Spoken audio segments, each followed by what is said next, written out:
دروازے سے باہر نکلتے ہوئے لنگڑا کے چلتا ہوا دیکھیں تو سارے کا سارا آپ کا امیج ٹوٹ کے زمین پہ گر جاتا ہے. اگر آپ کل سب لکھا بھی ہے ٹی بی آئی کے نام سے، ٹوٹل باڈی امیج لکھا بھی ہے، تو یہ دوسرا اس کا ایسپیکٹ ہے. اور اس ایسپیکٹ کو بچانے کے لیے بھی اتنا ہی ضروری ہے جتنا فنکشنز کو بچانا ضروری ہے. مطلب آپ اگر بیمار ہیں اور اوپر سے بیمار لگ رہے ہیں تو لوگ بیمار سمجھیں گے نہیں، ان کو یقین ہو جائے گا، آپ سے توقعات کم کر دیں گے، آپ کے ساتھ میل جول میں کمی آ جائے گی.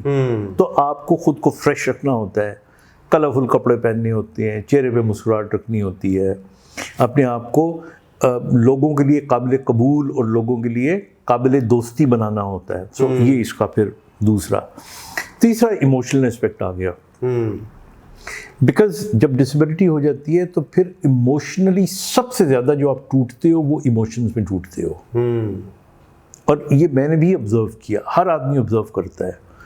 وہ لوگ جو گلے لگا کے چلا کرتے تھے وہ تھوڑے سے ہٹ جاتے ہیں. مثلاً مجھے یاد ہے کہ میں نے یہ احساس کیسے توڑا. میں کالج میں تھا، ڈبیٹر تھا، اسپورٹس مین تھا، پڑھائی میں لائق تھا، گھومتا پھرتا رہتا تھا ہر وقت. تو جب ایکسیڈنٹ ہوا تو اس کے بعد پیپل اسٹارٹیڈ لیونگ می آہستہ آہستہ. یہ نہیں کہ ان کا کوئی قصور تھا. اب جب میں کھیلوں گا نہیں تو کھیلنے والے کیوں میرے پاس آئیں گے؟ جب میں تقریر نہیں کروں گا تو جو باقی ڈبیٹرز ہیں وہ کیوں ملنے آئیں گے مجھ سے؟ تو آٹومیٹکلی زمانہ کسی کے لیے رکتا نہیں ہے، زمانہ چلتا جاتا ہے، آپ رک جاتے ہو اور پھر آپ گلہ کرتے ہو لوگوں سے. حالانکہ آپ کا گلہ بنتا نہیں ہے، آپ کو پیس چینج کرنی پڑے گی یا منزل کا تعین ڈفرینٹ طریقے سے کرنا پڑے گا. تو میں نے کیا کیا کہ میں اتنا ڈپریشن میں چلا گیا کہ اتنا ایک مشہور سا آدمی اور وہ سارا کچھ کر کے تو اب کوئی لفٹ نہیں کراتا مجھے. کسی کے مشورے پہ میں یونین کے پریزیڈنٹ کا الیکشن لڑا.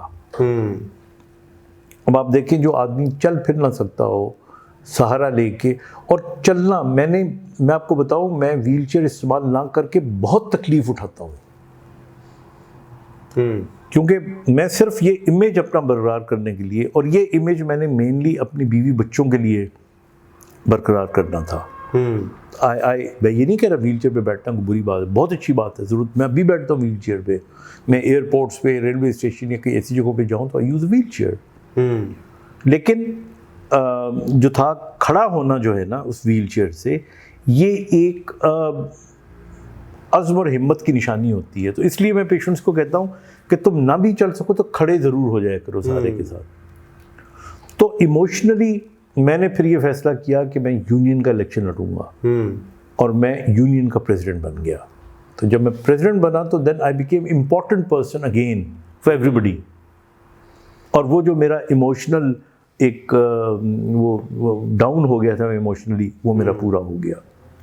تو ان تمام چیزوں کو لے کے چلتے چلتے ایک چیز جس کی طرف آپ نے اصل میں اشارہ کیا تھا اور میں آ رہا ہوں، وہ یہ تھا کہ جن لوگوں کو کوئی نرو کی انجری ہو جاتی ہے، جب یہ اسپائنل کارڈ کی انجری ہو جاتی ہے، تو پھر جب ان کی پوری نروز یا تو ٹوٹلی کٹ جائیں یا کرش جب ہو جاتی ہیں تو وہ ایک خاص قسم کا درد پیدا کرتی ہیں ٹانگوں میں. یہ کچھ ملتا جلتا درد ہوتا ہے، جس طرح آپ کی ٹانگ کبھی سو جائے تو سوئیاں چبھتی ہیں، آپ پیر مارتے ہو. تو میری گزشتہ 40 سالوں سے جب سے ایکسیڈنٹ ہوا ہے، دونوں ٹانگیں مجھے لگتا ہے کہ یہ آگ کے اندر پڑی ہوئی ہیں اور میں سوئیاں چبھ رہی ہیں. اور شروع میں میں سوچا کرتا تھا کہ مجھے نیند کیسے آئے گی، میں کھانا کھاؤں گا تو مجھے چبھ رہی ہوں گی تو کھانے کا مزہ کیسے آئے گا، میں مووی کیسے دیکھوں گا. لیکن پھر جب میں انگلینڈ گیا اس کے علاج کے لیے تو میرے پاس ایک چوائس تھی. میرے ڈاکٹر نے کہا کہ ہم تمہاری رائزوٹمی کر دیتے ہیں، کہ تمہاری نروز کو ہی کاٹ دیتے ہیں، لیکن پھر تمہارے چلنے کی گنجائش بالکل ختم ہو جائے گی. لیکن مجھے چلنا تھا، اور اب بھی بہت مشکل کے ساتھ میں اپنے سٹائل سے اس طرح چلتا ہوں کسی کو اندازہ نہیں ہوتا. ابھی بھی بہت سارے لوگ کبھی مجھے ویل چیئر پہ دیکھ لیں یا چلتے ہوئے میرے پیشنٹ دیکھتے ہیں، ابھی کلینک میں بیٹھے ہوئے ہم. So, they are taken aback, they are surprised کہ لیکن اس درد کو میں نے پھر برداشت کرنا سیکھ لیا. اب وہ برداشت کرنے کے 3 طریقے ہیں. ایک طریقہ تو یہ ہے کہ اپنے آپ کو بہت زیادہ بیزی کر لو, اتنا بیزی کر لو کہ ساری توجہ کام کی طرف چلی جائے, ادھر دھیان ہی نہ جائے. That's number 1. صحیح. نمبر 2, اس سے دوستی کر لو. کیونکہ میں آپ کو مزے کی بات بتاؤں کہ تکلیف میں ایک یا تکلیف کا ایک اپنا نشہ ہے. اچھا. ہاں, درد میں بھی ایک لذت ہوتی ہے. درد جو ہے فزیکل دردوں میں تو لذت نہیں دیکھی, وہ عشق کی دردوں میں سنا ہم نے. درد ہی ہوتا ہے. درد جو ہوتا ہے نا وہ درد ہی ہوتا ہے, چاہے وہ فزیکل ہو. بلکہ میں آپ کو مزے کی بات بتاؤں, فزیکل درد میں تو اتنی شدت ہوتی نہیں ہے جتنی جذباتی درد میں ہوتی ہے. لیکن بہرحال یہ تو ہم گپ شپ لگا رہے ہیں. لیکن یہ میں آپ کو بتا دوں کہ درد سے دوستی کی جا سکتی ہے اور کرنی پڑتی ہے. ایسا نہیں ہے کہ آپ چاہتے ہو اور کہ مجھے درد شروع ہو جائے, ایسا نہیں ہوتا. لیکن جب ہو جائے تو دوستی کرنی پڑتی ہے. دوستی کرنے کا مطلب ہے آپ کو ایکلمٹائز ہونا پڑتا ہے اس کے ساتھ. اور پھر تیسری جو چیز ہے وہ یہ ہے کہ درد آپ کو اللہ تعالیٰ کی یاد زیادہ دلاتا رہتا ہے. آپ کا ایک رابطہ جو ہے نا ہر وقت قائم رہتا ہے. ویسے تو ہر مسلمان کا, ہر انسان کا ہونا چاہیے, لیکن درد آپ کا جو رابطہ ہے اللہ کے ساتھ وہ زیادہ مضبوط کر دیتا ہے. تو دیٹ از ہاؤ. اچھا ڈاکٹر صاحب سے یہ پوچھنا چاہوں گا, مجھے میرے جو دیکھنے والے ہیں, ہمیں تھوڑی سی بیماری ہوتی ہے تو اس کو ہم لے لیتے ہیں. کچھ لوگ لے لیتے ہیں, کچھ لوگوں کے بس میں نہیں ہوتا.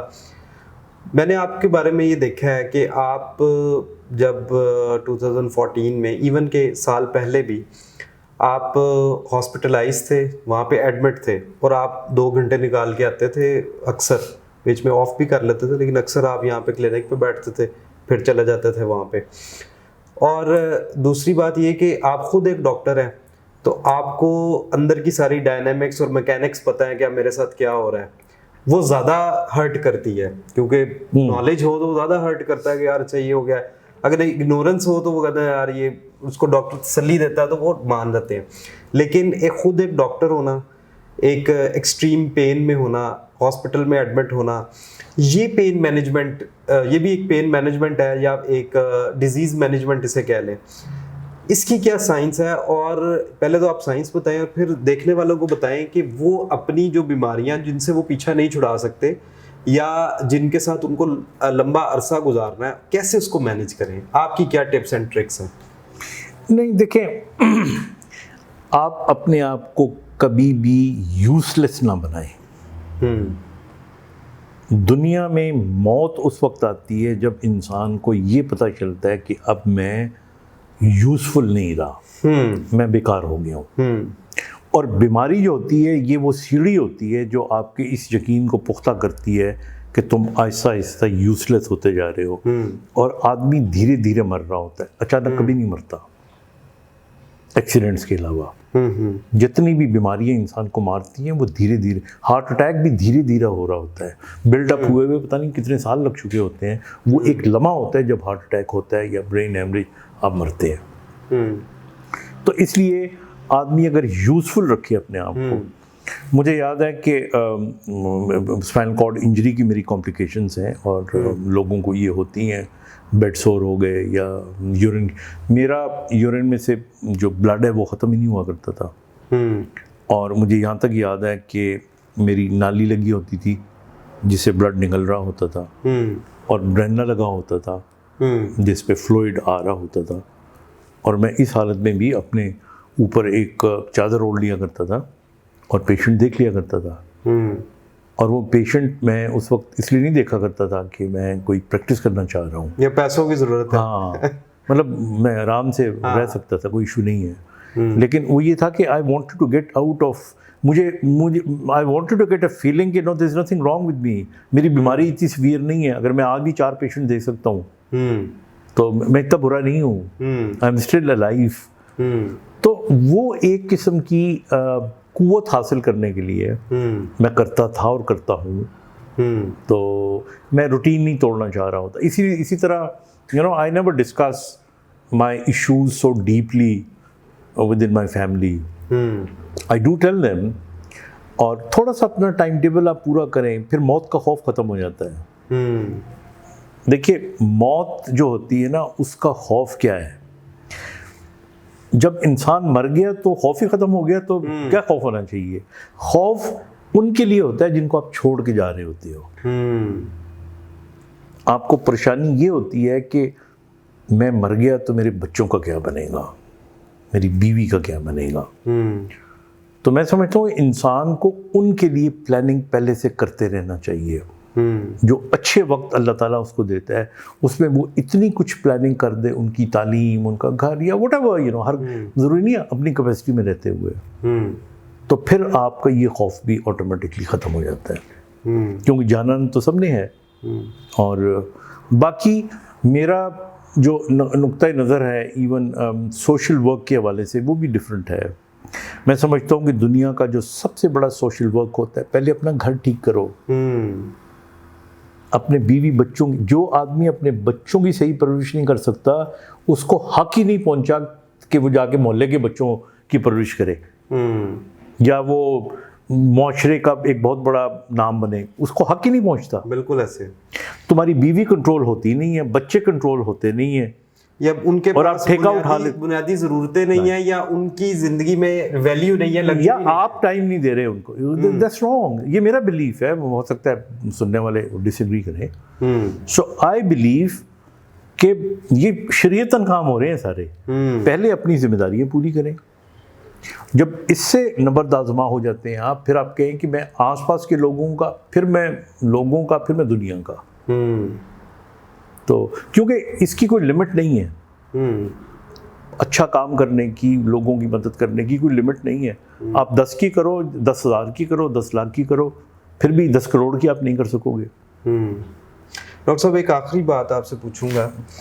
جو ہمیں دیکھ رہے ہیں اس وقت لوگ, اور کسی بیماری میں مبتلا ہیں, ویسے ہے تو آپ نے اچھا احاطہ کر دیا ہے, اور اس بیماری کے ساتھ ان کو چلنا ہے, بیڈ ریڈن ہے اور ہماری ویڈیو دیکھ رہے ہیں, ان کو آپ کیا ٹپ دیں گے, کیا امید دیں گے کہ وہ اپنی, کیونکہ آپ سے کے بارے میں ہمیشہ یہ کہتا ہوں کہ آپ ہٹ بیتی ہیں ساری, مطلب ایسے نہیں کہ آپ نے کہا جی ایسے کر لو, ایسے کر لو, ایسے کر لو, اور ABC کی ایگزامپل دے دی کہ اس نے بھی ایسے کیا, اس نے بھی ایسے. آپ خود سارے پروسیس سے گزرے ہیں, آپ خود بیڈ ریڈن رہے ہیں, آپ خود ابھی بھی ساری میرے ایشوز ہیں, بالکل ویسے ایشوز ہیں. تو کیا ان کو آپ میسج دیں گے جو لمبی بیماری, بیڈ ریڈن ہے, یا ٹانگ ٹوٹی ہوئی ہے کسی کی, یا کسی کا کوئی بھی بیماری ہے؟ نہیں, اللہ تعالیٰ, پہلا تو میرا میسج ہے کہ اللہ تعالیٰ سب کو صحتیاب کرے, اللہ تعالیٰ سب کو تندرستی دے. اور یہ مطلب وہ کہنے کی بات نہیں ہے کہ مایوس نہیں ہونا چاہیے. اصل میں بات یہ ہوتی ہے کہ جیسا آپ سوچیں گے ویسا ہی ہو جائے گا. یہ میں بڑے یقین کے ساتھ آپ کو کہہ رہا ہوں. اگر آپ دیکھیے, جس آدمی کو کینسر ہوتا ہے, جب تک اسے پتہ نہیں ہوتا کہ مجھے کینسر ہے, اچھا خاصا زندگی گزار رہا ہوتا ہے. جس دن ایک ڈاکٹر آ کے اس کے کان میں ڈال دیتا ہے, اور کچھ ایسے بھی ہوتے ہیں ڈاکٹر کہنے والے کہ بھئی تمہارے گنے چنے دن رہ گئے, تو اس کے دن گننا شروع ہو جاتے ہیں اسی دن سے. سمجھے کہ نہیں؟ تو اس لیے آپ کو اچھا گمان رکھنا چاہیے. دنیا کی ہر تکلیف کے اندر ایک رستہ ایسا موجود ہے جو ٹھیک کر سکتا ہے آپ کو, جو منزل تک پہنچا سکتا ہے آپ کو. تو بجائے اس کے کہ 99 اندھیروں کو دیکھنے کے, اس ایک سوراخ جس سے روشنی آنی ہے اس کو دیکھنا چاہیے, اور دیکھنے والوں کو وہ روشنی نظر آ جاتی ہے. تو میرا کہنے کا مطلب ہے, جس طرح میں نے تیسرا جنم کا جو پہلا جملہ لکھا تھا اسی کو میں ریپیٹ کر کے ختم کرتا ہوں. جن لوگوں کو ٹھیک ہونے کی, مریضوں کو ٹھیک ہونے کا یقین ہوتا ہے وہ ٹھیک ہو جاتے ہیں. جنہیں صرف امید ہوتی ہے وہ کچھ بہتر ہو جاتے ہیں, اور جنہیں شک ہوتا ہے وہ کبھی ٹھیک نہیں ہوتے. تو ڈاکٹر صاحب نے اتنی خوبصورت بات کر دی ہے, میرا نہیں خیال کہ اس سے آگے مزید کچھ کہا جا سکتا ہے. کسی اور ویڈیو میں ڈاکٹر صاحب کے ساتھ آپ کے سوالات, میرے سوالات لے کر حاضر ہوں گے. بہت شکریہ.